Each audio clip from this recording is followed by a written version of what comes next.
सब मसाइल का हल सिर्फ इस्लाम है, यूथ विंग का यही दोस्त पैगाम है।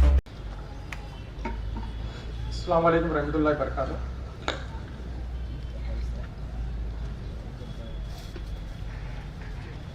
मेरा तारुफ तो करवा दिया है आपसे, उस पर वक्त मैं नहीं लूँगा। सोशल इविल्स की बात हुई है, तो सोशल इविल्स में से एक सबसे बड़ा इविल है नशा, ड्रग्स। इसके कई फॉर्म्स हैं, अलग अलग शक्लों में मौजूद हैं कि हम हमारे बीच में, और इसका सबसे पहला विक्टिम और सबसे बड़ा विक्टिम नौजवानी है, जिसके लिए आप लोग ये मुहिम चला रहे हो, नौजवानों को इकट्ठा कर रहे हो, और नौजवानों से ही इनकलाब आएगा, लेकिन उन्हीं पर इसका जो प्रहार है इसी पर पड़ता है। तो पहले तो मैं समझाता हूँ कि हमारी ऑर्गेनाइजेशन क्या करती है। मैं शॉर्टकट में बता देता हूँ पॉइंटर वाइज के हम लोगों का काम जो है अवेयरनेस है, रिहैबिलिटेशन करना है, काउंसलिंग करनी है पेरेंट्स की भी और एडिक्ट्स की भी, और खास करके उन लोगों की काउंसलिंग करनी है जो लोग इसमें इन्वॉल्व नहीं है, जैसे आप लोग हैं, जागरूक लोग हैं। तो खुदा ना खास्ता ऐसा भी होता है कि जिंदगी के अलग अलग चैलेंजेस के सामना करते हुए हम लोग जो है कुछ बंदे जो है इसमें इन्वॉल्व हो जाते हैं, नशे में मुब्तला हो जाते हैं, और इससे जो है जिंदगी बर्बाद हो जाती है। सिर्फ उसकी नहीं होती है, उसकी पूरी फैमिली की होती है। इससे फैमिली बीमारी कहा गया है कि जिस फैमिली में, जिस मोहल्ले में, जिस शहर में, जिस देश में ये नशा जो है पेनिट्रेट करता है, तो ये बढ़ता है, मल्टीपल तरीके से बढ़ते चले जाता है, और इसे रोकना बहुत जरूरी है। नामुमकिन तो नहीं है, लेकिन मुश्किल है। तो हमारी ऑर्गेनाइजेशन इसी पे काम करती है। कुछ लोग हैं हमारे पास, शुरुआत में 2009 में इसका सफर शुरू हुआ था, और जमात इस्लामी हिल मुमरा ने इसके लिए बहुत ताउन किया है, और अल्लाह का करम है जमात इस्लामी के ऊपर, ये खास करम मैंने ये ऑब्जर्व किया है कि चीजों को ये समझ जाते हैं, ये खतरनाक चीज है, और इनका इनिशिएटिव भी इस पे शुरू हुआ था। तो जितनी मैंने तंजीमें देखी है मुसलमानों के अंदर, जो फलाही तंजीम हो, दीनी तंजीम हो, मैंने देखा है जमात इस्लामी की खास इसके ऊपर काफी प्रोएक्टिव रही, और इसे और ऐसे नहीं, आज काफी पॉलिटिकल हो या कुछ जो भी हो, इस पे काफी चीजों को ये समझ के इस पे इनिशिएटिव लेते हैं, और लोगों को भी आगे आना चाहिए। ऐसे सारे जितने भी एजेंडे इस पे काम हो रहा है, जैसे अभी आप लोग यूथ विंग वगैरह है, तो यूथ विंग जो है अपना दायरा बढ़ाना चाह रही है, तो लोगों को भी ज्वाइन करना चाहिए उसमें। मैं आता हूँ अपने टॉपिक की तरफ में कि इसकी शुरुआत जो होती है कैसे होती है और कौन से एज ग्रुप में होती है, इसमें मैं बता देता हूँ। मैंने अपने बताया कि अपनी ऑर्गेनाइजेशन क्या काम करती है। तो सबसे पहले जो है ये होता कैसे है, इस पे चले जाते हैं। तो 13-14 साल की उम्र जो है इस पे काफी सेंसिटिव, जब बच्चों की आवाज, टीनेजर होता है, जब आवाज चेंज होना शुरू हो जाती है, तो बच्चों का एक एक्सपीरियंस होता है, मतलब वो हर चीज को जो है उसने पहले सामना नहीं किया होता है, चाहे वो पढ़ाई का कंपटीशन हो, या स्पोर्ट्स का कंपटीशन हो, या उसका कोई भी कंपटीशन हो, या कोई भी वो नई चीज को देखे तो वो कैसे रिएक्ट करेगा, कैसे उसको रिस्पॉन्ड करेगा, तो उसे पता नहीं होता है। तो उससे जो है ना, बच्चों को अपने घर से सबसे पहला सपोर्ट मिलना बहुत जरूरी है। तो पेरेंट्स की अवेयरनेस इसमें बहुत जरूरी होती है, और जो 2008-10 में जो धोखा खाया पेरेंट्स ने, वो प्रिस्क्राइब ड्रग्स जो थे उसके थ्रू, क्योंकि हमारे नजदीक नशे जो था, नशा सिर्फ ये था कि शराब था और जो चरस था, गांजा था, यही हमारे नजदीक नशा था। जो ट्रेडिशनल नशे चल रहे थे वही पता था, लेकिन किसी को प्रिस्क्राइब मेडिसिन के बारे में नहीं पता था, जो मेडिकल स्टोर में मिलती है, जो डॉक्टर अब प्रिस्क्रिप्शन के थ्रू देता है। नींद की गोलियां है, पेन किलर्स है, कफ सिरप्स है, और भी दीगर दवाइयां हैं, जो डॉक्टर जो है पेशेंट को देख के प्रिस्क्राइब मेडिसिन देता है, और उससे जो है पैरेलल नशा भी होने लगा।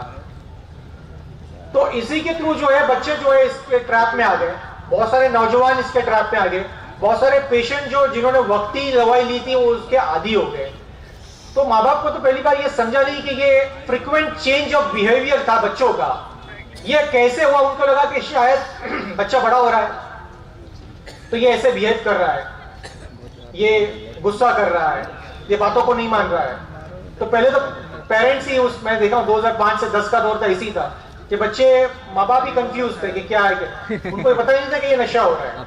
उसके बाद जब बात खुली, जब अवेयरनेस हुआ, जब इसके केसेस हुए, तो लोगों को पता चला कि हाँ ये प्रिस्क्राइब मेडिसिन जो है इससे भी नशा हो रहा है।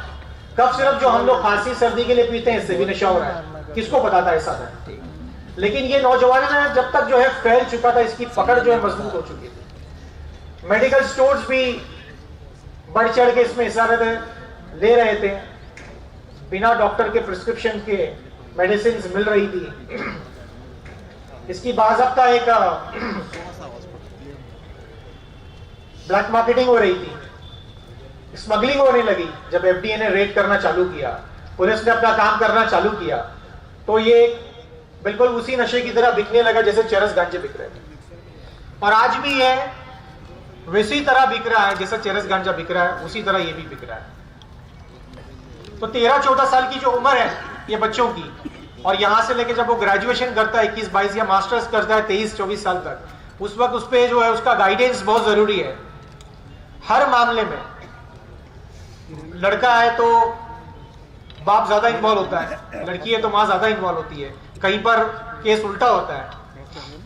तो माँ बाप को जो चाहिए पहले अपने आप को अवेयर कराए कि किस किस तरह के आजकल जो है मार्केट में नशे मिल रहे हैं और कैसा बच्चा उसके ट्रैप में आ जाता है। मैं आपको एग्जांपल्स देता हूं, पॉइंटर टू पॉइंटर, ज्यादा वक्त नहीं है। जैसे पढ़ाई में कोई बच्चा ज्यादा अच्छा नहीं है और उसको देख के सामने वाले बच्चे को जो टॉपर्स है उसको देख के उसे ये हो रहा है, तो हो सकता है कि कोई ऐसा मेडिसिन के बारे में उसको बताया जाए कि इसे खाने से आपकी मेमोरी बढ़ती है, तो वहां बच्चा ट्रैप में आ जाता है। और ये हुआ है। या स्कूल में फाइटिंग करते हैं बच्चे आपस में, या स्पोर्ट्स में कंपटीशन होता है, या कोई स्पोर्ट्स में वो जिम वगैरह में जाते हैं, वो स्टेरॉइड्स वगैरह ले लेते हैं, उसमें भी होता है वगैरह। तो वजह कुछ भी हो, वो ट्रैप में आ सकता है इसकी वजह से। तो इस पे खास करके हमें जो है ना बच्चों पे ध्यान रखना पड़ेगा, वो चाहे जिम जाता हो या वो मार्शल आर्ट्स में हो, या प्रोफेशनल्स को स्पोर्ट्समैन बनना हो, या पढ़ाई में उसे अच्छा टॉपर बनना हो, तो उसके लिए कोई मेडिसिन नहीं आती है। इसके लिए तो ट्रेनिंग होती है, इसके लिए तो मेहनत है, उसका एक तरीका है जो आपके प्रोफेसर्स आपको बता सकते हैं। अगर आपको अच्छा स्पोर्ट्समैन बताते हैं तो आपका प्रोफेशनल स्पोर्ट्समैन आपको बता सकते हैं, जो प्रोफेशनल ट्रेनर्स होते हैं। तो प्रोफेशनल लोगों के पास ज्यादा जाया जाए, ना कि जो है सड़क पे किसी से एडवाइस ली जाए अनप्रोफेशनल आदमी से कोई भी चीज की। तो इससे जो बच्चे जो आपस में जो बात करते हैं, तो आपको पता होना चाहिए आपके बच्चों का फ्रेंड सर्कल कैसा है, कौन सा बच्चा कौन सी फैमिली से आता है, कहां से बिलोंग करता है, इसकी हैबिट्स क्या है, इनके टेस्ट क्या है, बच्चे के प्रेफरेंस क्या है। आज के बच्चों का 2022 के बच्चों का क्या प्रेफरेंस है, क्या टेस्ट है। अभी जैसे बताया जा रहा था कि मोबाइल फोन वगैरह, जफर साहब ने बताया, सूर्य यूसुफ का वाकया कोट किया उन्होंने, तो उसमें सबसे इंपॉर्टेंट तो नफ्स पे काबू। हजरत यूसुफ अलैहिस्सलाम का चैलेंज अलग था, हमारा चैलेंज आज अलग है। हम भी उसी चैलेंज से गुजरे, लेकिन आज जो है ये दज्जाली फितने जो हमारे पास जो मंडरा रहे हैं आसपास में, तो इसमें जो है चांसेस हमारे फंसने के, ट्रैप होने के चांसेस बहुत ज्यादा है इसके अंदर। तो बचपन से अगर आप उसको पकड़ते हो बच्चों को तो बहुत अच्छा है, अदरवाइज इसके नतीजे काफी गंभीर होते हैं कि जो बच्चा बचपन में इसमें मुलविस होता है, ड्रग्स में जाता है। आप मुझे प्रोफेशनल काउंसलर्स ने बताया और इसके रिजल्ट्स भी ये, मैंने काफी रिहैब सेंटर घुमा हूं, बच्चों का निकलने का चांसेस बहुत कम रहता है, बहुत कम। क्योंकि जब उसकी उम्र हो रही थी, जब उसमें शऊर आ रहा था, जब उसमें सही चीज दिमाग में जानी थी, तो जब नशे ने उसको एकदम जो है उसके जहन को एकदम आड़ा टेढ़ा कर दिया, सोचने की कुव्वत खत्म हो गई। और जब वो चीजें जो चैलेंजेस उसके सामने आई, तो फैसले कहां से ले पाएगा बच्चा, क्योंकि वो जहनी तरीके से वो उसकी जो है वैसी तरबियत ही नहीं हो पाई है। जहन को वो जो तरीकेकार पे चलना था वो तरीकेकार पे चल ही नहीं पाया। इसलिए बच्चों का बहुत ज्यादा, और जो लोग 20-25 साल की जो जिनमें मैच्योरिटी आ चुकी है, जो नशे में जाता है, उसको ये अंदर से उसके सबकॉन्शियस माइंड में होता है कि मैं ये गलत कर रहा हूं, उसे ये पता होता है। तो उसके आने के, बाहर आने के चांसेस ज्यादा होते हैं बनिस्बत बच्चों के। तो जो हमारा जो अलर्ट एरिया है, वो ये 13 साल 12 साल 14 साल 15 साल स्कूल एज में ये ज्यादा होता है। और आजकल तो जो ड्रग्स मिल रहा है, जो पाउडर वाला, जो एमडी बोलते हैं जिसको, अभी मैं कुछ ड्रग एडिक्ट से बात कर रहा था, यहाँ आना था तो मैंने बात किया, तो मैंने उसको पूछा करंट अभी क्या चल रहा है, तो उसने कहा कि भाई अभी ऐसा है ना कि हम लोग बटन ज्यादा लेते हैं और लड़कियां जो है एमडी ज्यादा ले रही है। ये मैं अपने शहर की बात कर रहा हूँ आपको। और मैं जब कल औरंगाबाद में होता हूँ तो मुझे पता चला है कि ये जहर यहां भी पनप रहा है औरंगाबाद के अंदर। हालांकि औरंगाबाद के बारे में तो मैंने ये सुना है कि ज्यादा प्लेन एजुकेशन नहीं लेते हैं ये लोग, प्रोफेशनल एजुकेशन ज्यादा करते हैं, इनमें ज्यादा शौक है, टेक्निकल ज्यादा होते हैं यहाँ पर। आज मैं पुलिस से भी बात कर रहा था तो पता चला कि ऐसी चीजें यहाँ भी है।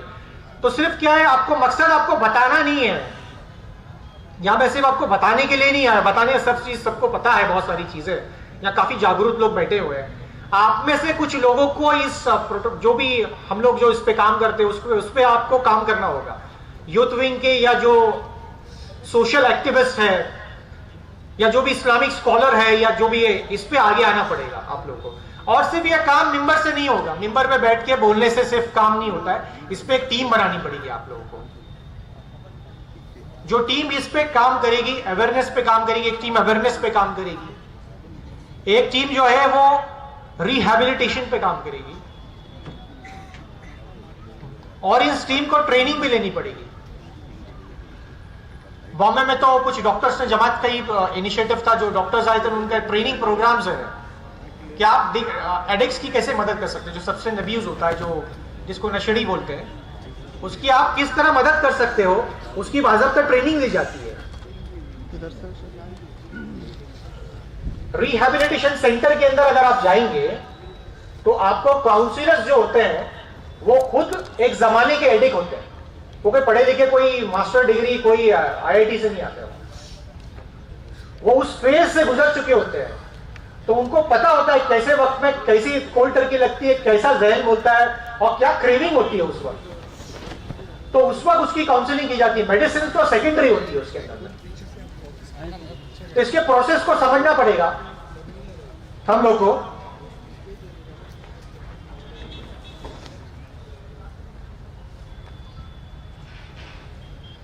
तो सॉल्यूशन पे आता हूं, क्योंकि बहुत सारे नुकसान हो चुके हैं इससे। सॉल्यूशन ये है कि एक टीम बनाइए आप लोग, एक टीम बनाइए, वो टीम का मल्टीपल काम होगा अवेयरनेस का। आप लोग स्कूल्स में काउंसलिंग कर सकते हो। स्कूल्स में इसलिए आप बोलोगे बच्चों को क्या काउंसलिंग करेंगे, लेकिन ऐसा नहीं है। जैसे कि ये औरंगाबाद है और औरंगाबाद में सपोज 100 एडिक्ट्स है, 100 मिसाल के तौर पे 100 ड्रग एडिक्शन है लोगों को, तो आप लोग की कोशिश ये होनी चाहिए कि 100 में एक आदमी बढ़ना नहीं चाहिए। इन लोगों को आइसोलेट कर दिया जाए, इन पे एक मुसलसल टीम काम करे जो ड्रग रिहेबिलिटेशन सेंटर में ले जाने के लिए इसको काम करे। दूसरी जो टीम काम करेगी वो अवेयरनेस का काम करेगी, वो अवेयरनेस में स्कूल्स में भी करेगी, मस्जिद मदरसों में भी काम होगा, यहाँ पॉलिटिशियंस के पास भी काम होगा, और यहाँ पर नुक्कड़ नाटक वगैरह जो होते हैं वो उसमें भी काम होगा। और चलते फिरते काउंसलिंग की जाएगी बच्चों की, ताकि उनमें अवेयरनेस आएगी इसके जो इल इफेक्ट्स है और इससे कैसे जिंदगी बर्बाद हो जाती है। क्योंकि एक फैमिली में एक एडिक्ट मतलब फैमिली बीमारी, उसकी वो फैमिली बीमार है। ये ऐसी बीमारी है, फैमिली बीमारी है। दूसरी बीमारी अगर आदमी बीमार है तो वही बीमार है, दूसरी बीमार नहीं है। इसमें अगर वो बीमार है तो वो ऐसा आतंकवाद मचाएगा जब भी उसका टाइम होगा, सुबह का, दोपहर का, रात का, कि पूरी फैमिली बीमार हो जाएगी। और सबसे पहले डाका पड़ेगा आपके घर में, सबसे पहले चोरी होगी आपके घर में, उसके बाद बाहर चोरी होगी, फिर वो प्रोफेशनल क्रिमिनल भी बन जाते हैं, वो लोग, जिंदगियां बर्बाद हो जाती है। और मैंने कई इस्लामिक स्कॉलर से सुना था कि जो लोग नशे करते हैं वो ईमान के आखिरी दर्जे पे रहते हैं। एक छलांग उधर लगाया तो ईमान, क्योंकि उसका माइंड ही नहीं चल रहा है, तो उसे कुफ्र, शिर्क और उसे इस्लाम की क्या नॉलेज होगी। तो हो सकता है खुदा ना खास्ता ऐसा कुछ काम हो जाए इससे जो इस्लाम से खाली हो जाए। तो हमारी ये जिम्मेदारी बनती है कि लोगों के ईमान को भी बचाना है। और इसी नियत से हमको काम करना है कि उनकी जिंदगी संवरेगी, तो जिंदगी तो टेस्ट है आखिरत के लिए। अल्लाह ने हमें छोटा वक्त दिया है, 50 साल का, 60 साल का, 70 साल का, जिसको जिसको दिया है, और जो परफॉर्मेंस देना है वो अभी देना है। जो हमारी जिंदगी है जो खत्म नहीं होगी, पता नहीं अल्लाह ने हमें कब पैदा किया था, कितना उस जमाने में रखा था, फिर दुनिया में लाया। अब जो 50, 60 साल, 70 साल जो हमें मौका दिया है, इसमें हमको राजी करना और दूसरों को भी बचाना है अपने ईमान के साथ में। और नशेड़ियों पे काम करना बहुत जरूरी है मेरे भाई, इससे पहले कि वो आपके दरवाजे पे दस्तक दे, क्योंकि बहुत पावरफुल तरीके से स्प्रेड होता है। जिस तरह ये वायरस, ये कोरोना स्प्रेड हो रहा था ना, ये बिल्कुल इनविजिबल होता है और स्प्रेड होता है, और इसके नतीजे काफी गंभीर होते हैं। और इसमें फिर आप लोग का भी जिंदगी खराब होती है, पुलिस का भी काम बढ़ता है, और हमारा जो मुल्क है, मुल्क का भी नुकसान होता है, उसके डेवलपमेंट में भी कहीं ना कहीं रुकावटें लग जाती है। और एक अंडरवर्ल्ड की तरह एक बिजनेस चलता है इसका, क्योंकि ड्रग्स मनी इन्वॉल्व है दोनों जगह पर। तो एक टीम जो है अगर आप बनाएंगे, तो उसका जो प्रोसेस है मैं आपको बताऊंगा कैसे किया जाता है, कि अवेयरनेस कैसी होगी। 20 मिनट्स में मैं कवर नहीं कर पाऊंगा। तो एक टीम बनाइए, उसकी अवेयरनेस करिए। दूसरी टीम जो है रिहैब सेंटर की जो है, कैसे लेके जाना है, पहले पता करिए कि औरंगाबाद और उसके आसपास में कितने रिहैबिलिटेशन सेंटर है। ऑनलाइन निकाल लीजिए या फिर कोई प्रोफेशनल काउंसलर को पकड़ लीजिए और रिहैब सेंटर निकालिए। देखिए, रिहैब सेंटर पहुंचाना एक ये चीज है, लेकिन इसके दरमियानी की एक चीज है, मैं आपको बताता हूं, जो आप अपने शहर में इसको इंप्लीमेंट कर सकते हैं। उसे कहते हैं ड्रॉप इन सेंटर। बॉम्बे में है ये, जिसको DIC कहते हैं शॉर्टकट में। तो DIC क्या होता है, एक छोटा सा एक सेंटर होता है, जैसे कि आप पॉली क्लिनिक वगैरह जो खोलते हैं, इसी तरह का एक सेंटर होता है। इसका एक टाइमिंग होता है, वहां पर एक प्रोफेशनल काउंसलर आता है टाइमिंग के अनुसार। कोई भी रिहैब सेंटर से आप कॉल अगर कॉन्टैक्ट करेंगे तो वो आपको बताएंगे किस तरह इसका सेटअप होता है। उसमें इंडोर्स गेम होते हैं, उसमें न्यूज होता है, एक टीवी होगा, न्यूज वगैरह आएगा, उसमें मैगजीन्स होगी, केस स्टडीज होगी अलग अलग रिहैब के बारे में। तो वहां पर जो होते हैं ना, ये जो चरस गांजा पीने वाले लोग हैं, जो प्रिस्क्राइब मेडिसिन लेते हैं, वो एक ऐसे ही वो लोग जो है फ्रेंडशिप के नाते आते हैं वहां पर। और काउंसलर जो होता है वो उसका सेशन लेता है, जब कैरम खेलते हुए, चेस खेलते हुए उनका सेशन होता है उनसे। वो सेशंस में उसको वो कन्विंस करता है कि जो चीज तू कर रहा है ये बुरी है, तेरी जिंदगी बर्बाद कर रही है, तू अपना इलाज करा ले। और बच्चे वहां पर कन्विंस हो जाते हैं और वहां से वो अपनी मर्जी से रिहैब सेंटर जाते हैं। देखो, किसी को पकड़ के रिहैब सेंटर डालना एक चीज है, उसके दिल में ये नहीं मुझे सुधरना, वहां समझाया जाएगा। लेकिन जो बंदा अपने विल पावर से, अपनी मर्जी से जो रिहैब सेंटर चल के जाता है, उसके रिजल्ट ज्यादा है क्लीन होने के, वो ज्यादा जो है पावरफुल तरीके से बाहर आता है और जल्दी बाहर आता है। तो एक से आप लोग टीम बनाइए, इसमें आप इस्लामिक स्कॉलर को भी ले लीजिए। सिर्फ जुमा के बयानों से नहीं होगा, इसमें आपको मुसलसल काम करना पड़ेगा। हर बयान में, हर हलकों में आपको इसका जिक्र करना पड़ेगा।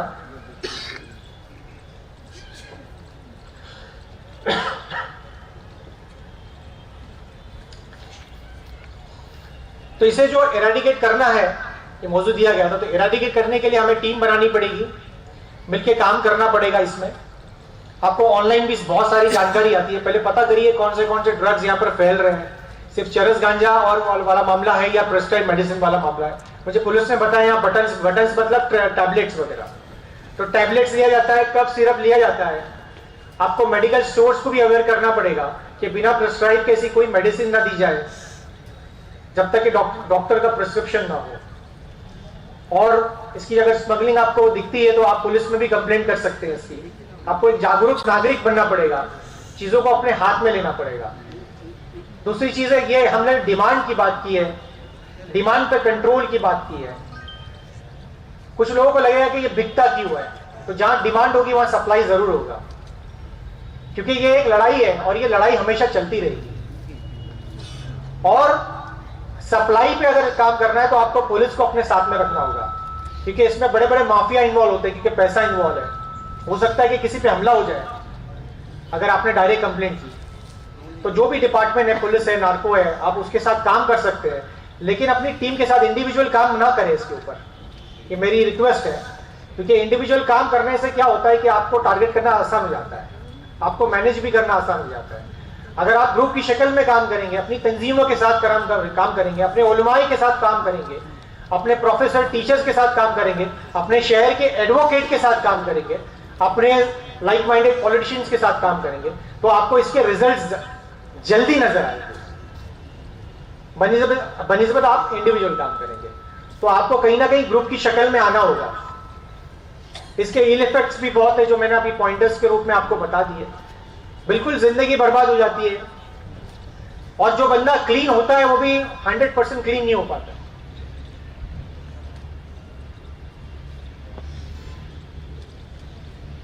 तो मेरी रिक्वेस्ट है कि मेरा पॉइंटर्स यही है आप लोग के लिए कि एक टीम बनाई जाए, मेरी भी कांटेक्ट में रहे आप, मैं आपको स्टेप बाय स्टेप पूरे तरीके बताऊंगा कब क्या किया जाता है। अगर आप में से कोई टीम बनाए और रीहैब सेंटर्स कितने हैं आसपास में उसका पता लगाए, तो मैं आपको बताऊंगा कि ड्रॉप इन सेंटर कैसे खोले जाते हैं, कैसे कब कहां पुलिस को कांटेक्ट करना है, किसको कैसे कॉन्फिडेंस में लेना है। मैं इतना ही कह के अपनी बात को खत्म करता हूं, क्योंकि ये जो है ये इसको मैं स्टेप बाय स्टेप ऐसा पूरा बता नहीं पाऊंगा, इसके लिए काफी वक्त लगता है। अगर आप मेरे कांटेक्ट में रहेंगे, टच में रहेंगे, तो मैं आपको पूरा गाइड करूंगा इसके लिए। अस्सलाम वालेकुम रहमतुल्लाहि व बरकातहू।